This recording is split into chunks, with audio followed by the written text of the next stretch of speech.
It's never like, this is too gay. Like they're just like, whatever you guys think is, whatever your honest story is, tell it, you know? I sat down with Judd Apatow and Nick Stoller, two guys who really know how to make a great comedy, and we said, let's make the most hilarious movie we can.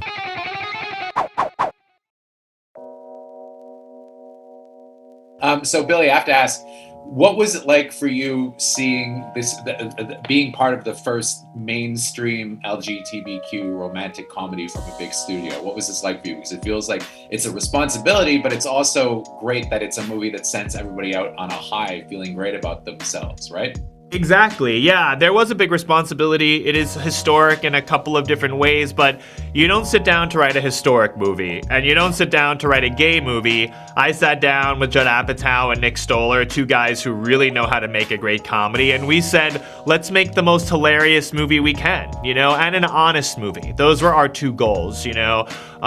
Those guys have made some of the funniest movies of the last 20 years, Bridesmaids and 40-Year-Old Virgin and Forgetting Sarah Marshall and Trainwreck, but never about a gay couple, and with this many LGBTQ characters and with this many LGBTQ actors. So there's so much potential there, so much undiscovered talent, and so many hilarious stories we've never gotten to tell. And that was our goal. I want to make people remember how much fun it is to go to a movie theater and sit there and laugh out loud with hundreds of other people. It's not an experience we get very much anymore. Most of the movies that get wide releases are very dark and gritty, and they're superhero movies or action movies or horror movies, and I love those movies, but I also really love comedies, and I love going to a movie theater to see comedies. For some reason we've decided, or the industry decided, comedies are movies you watch at home, but it's so much more fun to watch in a movie theater like you experienced. It feels like a party, it feels like a concert, and I really want people to have that experience. I mean, I think it's gonna be a huge hit, to be honest. Like the way that the audience reacted, that to me, that seems like a movie that's gonna do really well. Well, thank you. From Joblo's lips. Yeah. People are threatening to boycott the museum. You can't say Lincoln was gay. If we don't do this, we're letting the heterosexual terrorists win. There are trans terrorists too. Caitlyn Jenner. I mean, I think one of the things that's really refreshing about the film is it does feel too often when you get LGBTQ movies and stuff by Hollywood, they tend to be tragedies for some reason. And it's just, that's not the culture and that's not the way things are going. Was that refreshing that it was an uplifting message and it was a movie that made everybody walk out feeling great? Absolutely, because for so long we have been a tragedy to people, so they think. They think that our stories and who we are is a tragedy. And, you know, to be a part of a film that shows what we look like in love and how we love and how funny we can be, where we can laugh at each other and people not just laugh at our pain, you know, it's necessary. It is very necessary, and it's about damn time. Oh, yes. Yeah, what do you think, TS? Well, I've always wanted to be Julia Roberts. You know, because Pretty Woman is definitely a story that's very close to my heart. Sure. Very close to my experience. But, you know, even watching Pretty Woman, you know, it still wasn't relatable enough to me because, you know, it was only one penis in the room. But Bobby, I had sex with that 65-year-old. Jesus, he's ripped. I know, it's like they injected steroids into Dumbledore. Oh my God, that's Aaron. He's very hot. Gay guys are so stupid. I know. But we've been smart enough to brand ourselves as being smart. It's our little secret. So, Luke, I want to ask you, because you've done a ton of rom-coms, you know, the Hallmark and stuff. Was it refreshing to you to be able to do a big screen rom-com as an LGBTQ character? Absolutely. I mean, I didn't know if that would ever happen for me. I think it was very important in my career to be able to show the world that I can play straight. And I admittedly worked very hard to be given that opportunity, and I'm incredibly grateful for Hallmark and making those movies, and also kind of weirdly reminding the world, a small corner of the world, that people really like rom-coms still. Sure. Because that is what Hallmark is in the business of. To show up on a set with a big budget, with stars and massive set pieces and stuff like that was thrilling. I didn't know that would happen. And as an out gay man, when I came out, 17 years ago, I thought that would prevent me from getting jobs. But it turns out if I just stuck around long enough, that would actually help me get a job. So I feel very, very lucky. I need you to be honest with me. You like these rowy, meathead idiots. Oh, look, they're fighting. You like that? Hey. I can be tough like your boys. Oh, that's what you like, huh? What's going on? Oh, that's cool. My bad. So I want to ask you, as the director, I would say, I guess it's the first mainstream, gay romantic comedy. Did you find when you were pitching it to Universal, when you guys were making it, was it an uphill battle to kind of get everything that you wanted into the movie, to be able to go very risque, to be able to go R-rated, and to be able to kind of really make it, the perfect version of the movie that it could be? Yeah, the reason I've done all my I've directed all my live action movies at Universal is they get R-rated comedy. They trust me. They trust Judd. They know how these things work, and they know that if you tell an honest story, that it will work. That audiences will come to an honest, new, fresh story. That audiences will come to it.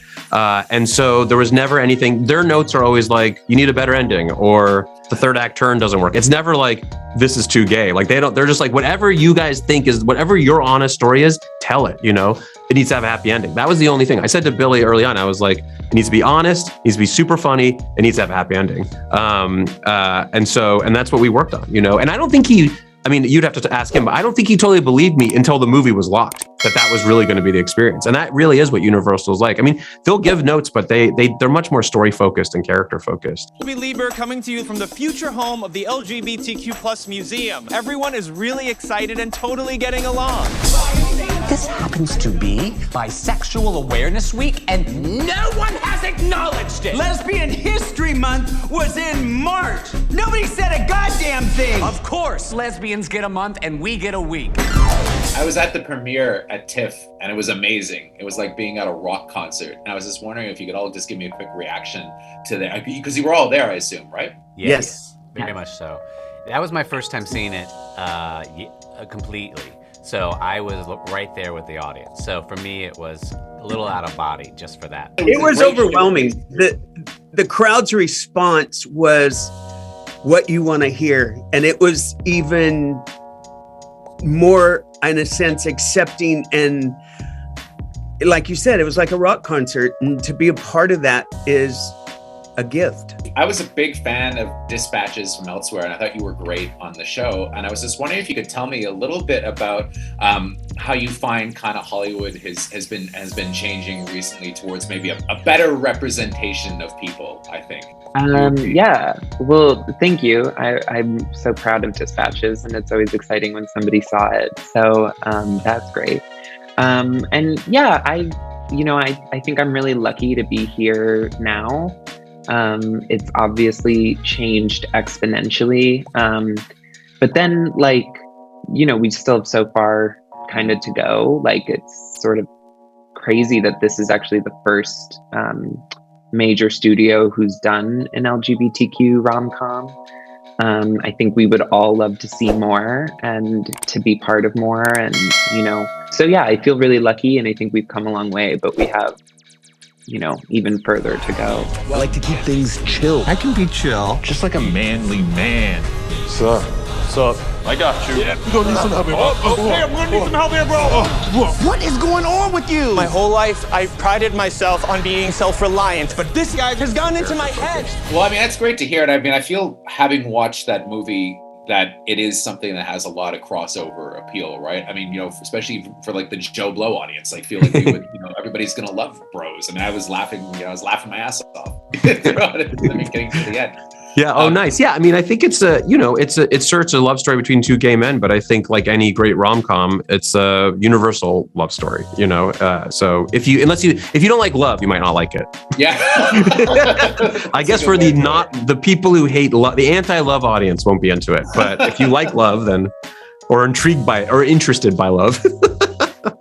There is something, though, to be said about the fact that, at one point, Billy Eichner's character says that, all the great movies about LGBTQ have always been kind of these tragedies. And it is nice to see a movie that leaves you, you're feeling great afterwards, right? It leaves you on a great high. Do you agree? Yeah. Oh, yeah. It's very strange. I did a little gay cinema tour before I started making the movie. And there's just not that many. There was this little golden period of 90s kind of gay rom-com-y things that came out, indie movies. There's a movie called Trick that I don't know if you've seen it, is excellent. Very light on its feet, kind of day in the life of these two guys who kind of fall in love. And what's strange too is there's been some massive hits that feature gay characters. If you think about The Birdcage, you know, I'm a comedy director now. That comedy directors come from comedy nerds. I was a comedy nerd as a child. I saw The Birdcage. I was like, this Nathan Lane guy, who is this? I want to see more of it. And then there was nothing. Then he didn't do anything. You know, it was just like, so, and I don't know if that was homophobia. I have no idea what. Strange for a movie that made $100 million. I think it made more. It was a massive hit. And then there wasn't like, then I was waiting, as every comedy nerd was, for the next Nathan Lane movie. And then there wasn't one, you know? And so there's, you know, there's been some latent stuff in the culture, but I think now's a good time to get this thing out there. Oh my God, do you guys remember Straight People? Yeah, they had a nice run.